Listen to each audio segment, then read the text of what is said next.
Well, thanks for joining us today. I'm glad that we got to sit down and take a few minutes here. We've got our connection through the University of Virginia Center for Politics and Larry Sabato here.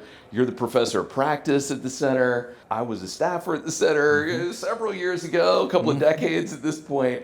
But here at UVA, right, we spend a lot of time talking about democracy, elections, institutions, but I think where we sit, in democracy, there's a lot of whether people feel invested in their communities. You spend a ton of time going around the country, here in Charlottesville, elsewhere, talking about being civically engaged and just kind of chatting and seeing what's going on.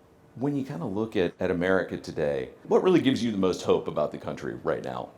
I think a large part of where I find hope is the inspiration of young organizers and activists in not always a direct way, such as marching, that's one aspect, but many different ways. And I think we're going to see an emergence of young people engaged in the political process. My hope is that they will ultimately choose to run for office and lead at every level. I mean, as a ROTC student, as one who's in college, and when they graduate, they are lieutenant in the military. Leading other young people. So if you can lead at 21 in the United States military, then can't you run for school board, county commissioner, state legislative positions? And really starting local, right? Yeah, I think that's right. That's right. Be a DC focused. I think a lot of people are like, oh yeah, should I run for Congress? Should I? Yeah. So I think things are gelling and beginning to happen, hopefully in a different way. The Center for Politics has done that, engaged all sides, and I think everyone has to be at the table. Does not always mean we're going to have full consensus. My father and mother taught how we can learn to disagree without being disagreeable. So those things we agree on, we need to solidify them, elevate them, and then move to the next issue and find resolution. And that's really what democracy is about. So one of the things that I travel around a decent amount, and in my professional life, one of the things that I talk about a lot is kind of home ownership and having that investment in your community. Yes. Kind of building off of that engagement, right? And that the people who own in the community tend to be a little bit more invested, a little bit more active. They're interested in schools, fire, all the things that go on there. Do you think that home ownership still plays a critical role in kind of that community activity? It is probably one of the most important institutions for a community and individual in terms of generational wealth. The stability of having something that you're vested, and it also, you tend to engage more when this is my property. I want it to look a certain way. I want it to feel a certain way. I want to have the services that are certainly deserved. But for generational wealth, home ownership is one of the most important things. And really, what people want to, kind of protect that investment, right? And be engaged and active in having safe and stable communities, right? Yeah. So when you're traveling around too, do you hear people talking more on the social issues kind of things, or are they talking about everyday stuff like, I can't afford a house, my groceries are expensive, really kind of nuts and bolts, looking at schools and really the ability to get by and live a good life? Well, I don't think it's either or. I think it's both. It's both. Okay. And I hear enough discussion. I think the American dream is to have a home. And then when you see a lot of what is advocated and promoted, I mean, there used to be things like lifestyles of the rich and famous. I don't think that was good in a sense, because many will be able to have that kind of fabulous lifestyle, but then there are many who won't. I mean, I should say some will, but most won't. But it does not mean you cannot dream and have a decent home with the right stable environment. And I think part of a problem, we've gone through several iterations of housing crisis situations. Yeah, we've had a lot of back 15, 20 years ago, where the market collapsed. And of course, what was done, I call it short-term gain, created long-term pain for a lot of people who first were very excited, eyes were wide open, were able to acquire temporarily homes. But you can't put it on a trajectory in a year or two. The mortgage price goes from one level to unachievable level because our salaries don't go up commensurate with that. Well, and I was going to say, that's one of the things that I'll get into that American dream, right?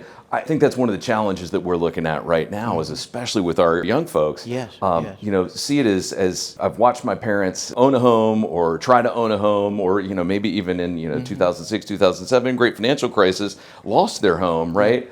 And my salary isn't where it needs to be to buy a home. But do you still see that in your work teaching and things like that, right? Do you see that that spark, and kind of desire to achieve the American dream alive with that generation right now? And are there things that we could do from a policy standpoint to help them get there if they're seeing challenges? Well, from a policy standpoint, absolutely. There's got to be some different policy. Now, I can't tell you what the policy is. What I can tell you is that people need assistance, and maybe it's the same thing, and subsistence. I mean, it's not just one policy. Probably it's a combination of policies. But right. People need help to make that full investment. That you have to even put down a level of funding for you to be able to get a home. And then how do you sustain that until when you look at the debt engaged in by people going to colleges and universities, and after 4 years, you're talking about, when I was growing up, you had all kind of assistance from the federal government. Right. You could get the basic education grants. Some of those were not necessarily those that had to be paid back. So it's a different climate. But today, families will go into debt, which is understandable, to make sure their child can go to college. And yet, at the end of that, you've got $500,000 worth of debt to pay, right. debt service.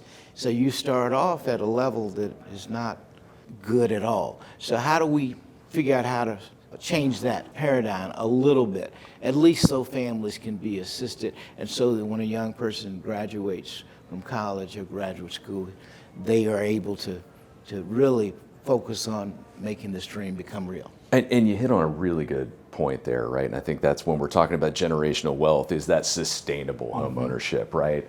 Making sure that you're getting in the door without a ton of debt on the back end, and that once you get there, you're kind of within that budget and being able to kind of work to maintain that home so that you can then pass it on and have that generational wealth that we've talked about. When we're talking about safe and stable communities, we're talking about neighborhoods, schools, other civic organizations. How do you see community and some of those organizations, like how have you seen those evolve over the last few years, and kind of what's the state of that part of the community, right now, and how does it kind of help us? I think in general, people are having so many issues to deal with that it's difficult to focus. Oftentimes it's like building a building. You have to do one thing at a time. But when you're confronted with 15 things, and you're just like this, and every week it's very difficult to focus because of the number of things that are coming at us. I would hope, and it's perhaps one of the things you as an organization are doing, that you're focused on housing and opportunity. And it helps maybe communities to focus, because you have to be resilient in this day and age. You really, really do, because any one thing can cause you to be disabled. Anything. You get sidetracked quite easily. The price of food, the price of medicine, your health is in jeopardy, and so I don't want to characterize it as something that we cannot overcome. But we have to be realistic and understand these are real issues. My father talked about building community. He called it the beloved community. Yep. And that kind of infusion, that's an energy that has to be infused, so we understand that we are each other's keepers. You can't live in a bubble. You can choose to, but you shouldn't, is what I say. I would hope that you would think about, what is it that we can do to make a better community where we do have wonderful homes, we have the best schools, we have the best public service providers, meaning law enforcement, fire services. And do you think some of those community institutions right now are strong enough to maybe fill in the gaps, right, where the government may not be acting? I think the potential is there. Okay. As to whether or not they are actually fully able? I don't know that. I would like to believe the answer is yes. But everything takes a vision and leadership. So if there's no leadership providing a vision, it may or may not happen. It's going to happen, but it may not happen at the optimal level. What you really want is perfect execution, or as close to perfect as can be. And that strong leadership Yes. component within those organizations. That's a good, it's really insightful. If we're looking at policies, you know, and you were making your wish list, right, of this is the thing that, you know, that the government, you know, the federal government should focus on to improve community, to improve people's lives. Where's homeownership fall in that list? Is it, you know, in your top 5? Is Yeah, it, no, you know? no question. It certainly should be in the top 5. In some cases, some people would say that's the number 1 issue. But we have to make better choices if we're going to sustain our communities. The community. No, and that's, you know, we're here at UVA. You know, looking at some of these, you know, Jeffersonian ideals, you know, I think one of the things that Jefferson would have said was, we've talked about it a little bit, that, you know, people are more active and are more engaged if they own a piece of their community. No question. They're going to be more active and engaged in things like education and making sure that they've got the best schools, if they've got that ownership piece of their, and have that financial independence that comes from owning land, home. So do you think America is kind of living up to those ideals, or do they still even hold true? They definitely still hold true. As to whether or not we are living up to, again, I think that we are overwhelmed right this moment. And does that get any better with AI and things like that? Yeah. Right, we're information overload.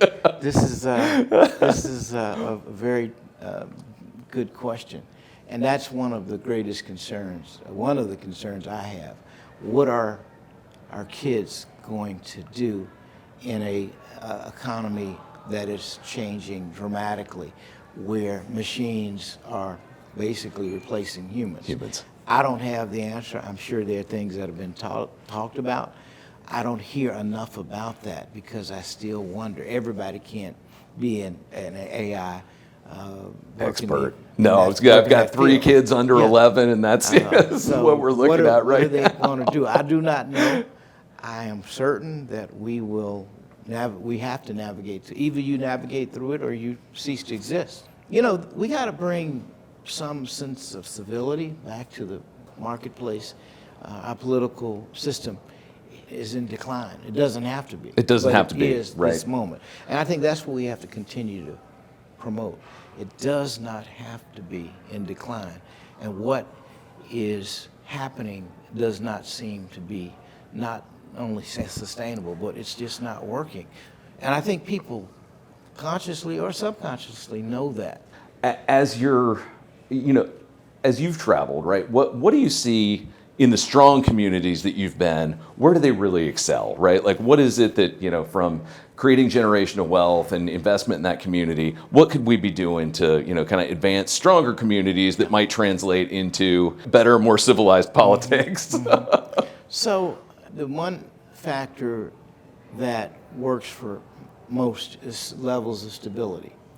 Yeah. For example, I speak at schools often, and I will hear about families whose ability to survive is extraordinarily tough.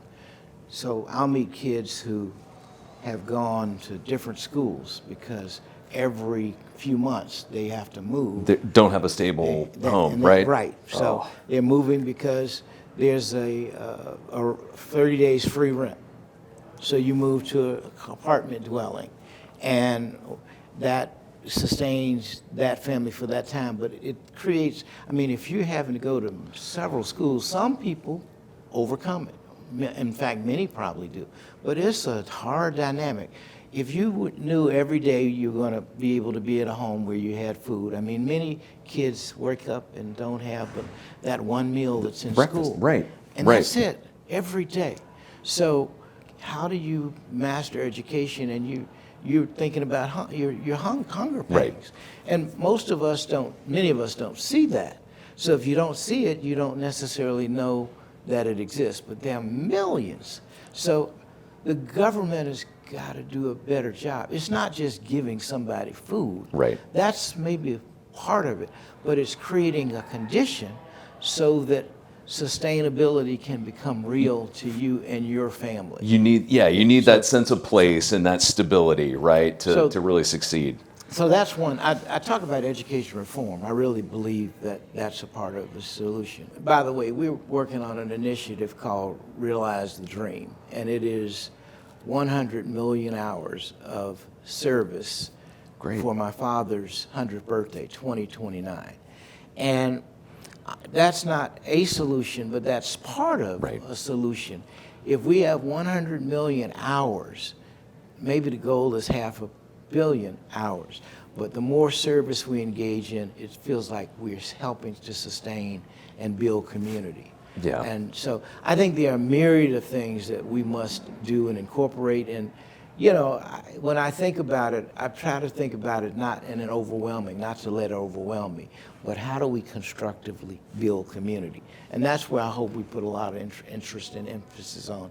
How do we build and sustain? And being incremental, right? I mean, I think you make a really good point there, right? Is that we can do this like a little bit at a time, right? Yeah, you know, the hours of service will get you in there and kind of get those muscles working, right?